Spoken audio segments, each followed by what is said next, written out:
دنیا کے آخری کناروں تک جماعتوں نے پہنچ کر اذانیں دی ہیں، نمازیں پڑھی۔ ناروے کے اوپر ہے North Pole end of the world, جہاں آگے آبادی ختم ہے، پانی ہے۔ تو ہم گئے ناروے پچھلے سال، تو اس سے پچھلے سال، تو میں نے وہاں کے ساتھیوں سے کہا بھائی میں نے وہاں جانا ہے۔ وہ کہنے لگے ہم تو یہاں رہتے ہیں، ہم وہاں کبھی نہیں گئے، تو آپ نے کیا کرنا ہے؟ میں نے کہا ادھر جا کے اذان دینی ہے، نماز پڑھنا، دعوت دینی۔ اللہ کے نبی کی بات ہے کہ دنیا کے آخری کنارے تک اللہ میری بات پہنچائے گا۔ بس یہ شوق ہے کہ مجھ سے پہلے بھی لوگ پہنچے ہوں گے، پر میں بھی ان میں شامل ہونا چاہتا ہوں کہ میں کہوں کہ یا رسول اللہ میری ملاقات ہو، تو یا رسول اللہ میں نے آپ کا نام اس آخری کنارے پر بھی لیا تھا۔ تو وہ پھر مجھے ڈرانے لگے، 2 گھنٹے کی فلائٹ ہے، 4 گھنٹے کی ڈرائیو ہے، آپ تھک جائیں گے۔ میں کہا نہیں، جانا ضرور ہے، ہماری ادھر تھی تو نہیں تشکیل پر، میں نے جانا ضرور ہے۔ تو خیر 2-4 ساتھی وہاں کے لیے کچھ اپنے، وہاں سے ہم 2 گھنٹے کا سفر کر کے پہنچے۔ پھر وہاں سے آگے، وہاں ایک چھوٹا سا شہر تھا آلٹا، تو میں دیکھ کے حیران ہو گیا، وہ بالکل ٹاپ پر ہے۔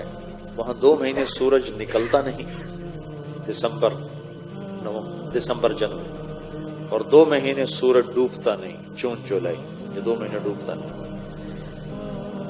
تو وہ آلٹا دنیا کا آخری شہر ہے نارتھ میں، وہاں سے روزہ جماعتیں نکلی اور وہاں گشت ہو رہا تھا اور وہاں تعلیم ہو رہی تھی۔ کون تھے وہاں؟ صومالیہ کے مسلمان۔ صومالین جب نکلے تو مائیگریٹ ہوئے تو مختلف جگہوں پہ آباد ہوئے۔ صومالین مسلمان، انہوں نے وہاں مسجد بنائی بڑی خوبصورت چھوٹی سی، وہاں سے روزہ جماعت 3 دن کی جماعتیں نکل رہی تھیں، گشت ہو رہا تھا، تعلیم ہو رہی تھی۔ انہوں نے ہمیں گاڑیاں میں، بھائی تو میرے سامنے بیٹھا کیا کر، تو میری سن، تو ادھر کیا دے، تو یہاں ٹیچر بن کے بیٹھا ہے تو میری سننے بیٹھا، اچھا پھر میری سن۔ تو وہاں سے انہوں نے ہمیں اپنی گاڑیاں دی، تو ہم وہاں سے 4 گھنٹے مسلسل چلے، اور آخری کنارے پر ایک گاؤں ہے چھوٹا سا، جس کی 1,500-2 ہزار آبادی ہے۔ تو اس میں جو پہلا مسلمان ہمیں ملا، اس نے کہا میرے 10 دن تبلیغ میں لگے ہوئے۔ پھر وہاں سے ہم آگے 1.25 گھنٹے کا آگے سفر تھا، اس گاؤں سے آگے 1.25 گھنٹے کا سفر تھا۔ تو اس وقت کوئی رات کے 12 بج رہے تھے اور سورج ابھی کھڑا تھا، 4 اگست تھا، تو اگست میں سورج ڈوبنا شروع ہو جاتا، تمہارے پہنچتے پہنچتے سورج ڈوب گیا۔ تو پتہ چلا کہ 25 منٹ کے بعد سورج نکل آئے گا، صرف 20 منٹ اس نے ڈوبنا، پھر نکل آنا ہے۔ تو 20 منٹ میں ہم نے مغرب بھی پڑھنی ہے، عشاء بھی پڑھنی ہے، فجر بھی پڑھنی، تینوں نمازیں پڑھنی۔ وہ ٹائم ہی تھوڑا، اتنی 20 منٹ کی رات تھی، پہلے تو سورج چل رہا تھا، ہم پہنچے تو سورج ڈوب گیا۔ اب وہاں سے پتہ چلا، وہ جو ہمارے ساتھ تھا، وہ جس کے 10 دن لگے تھے، کہ یہ 20-25 منٹ کے بعد سورج باہر نکل آئے گا۔ تو پھر اتنی شدید ٹھنڈ اور سرد ہوا، میں نے مفلر سے لپیٹا اور گاڑی سے نکل کے دوڑ لگائی۔ وہ سمندر کے کنارے اوپر بڑی ہیبت ناک چٹان، 2 جگہ دیکھ کر میں مبہوت ہوا زندگی میں، ایک ہمالیہ پہاڑ کو دیکھ کر اور ایک وہ آخری کنارہ دیکھ کر۔ ساری دنیا پھری پر ہیبت جو طاری ہوئی 2 جگہ۔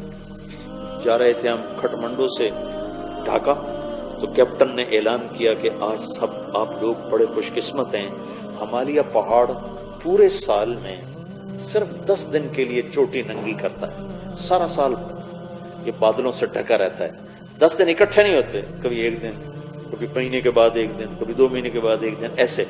تو کہ وہ سال میں صرف 10 دن کے لیے ننگا ہوتا ہے۔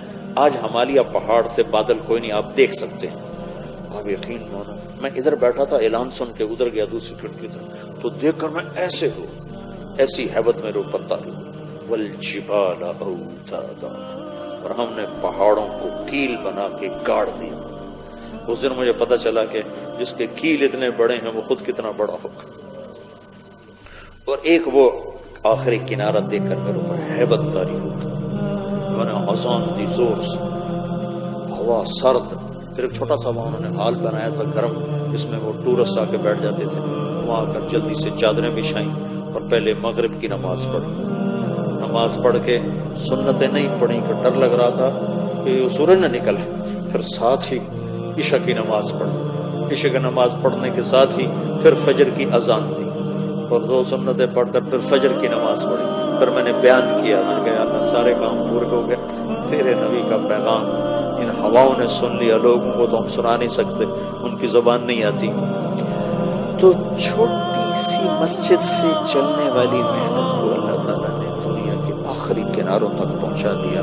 آپ کام کرنے والے تبلیغ کرو صحیح، اس کے لیے وقت نکالو، اور سب سے بڑا عمل تبلیغ کا گشت ہے۔